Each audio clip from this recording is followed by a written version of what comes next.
ما أصاب من مصيبة إلا بإذن الله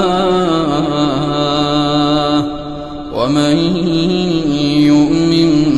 بالله يهد قلبه والله بكل شيء عليم وأطيعوا الله وأطيعوا الرسول فإن توليتم فإنما على رسولنا البلاغ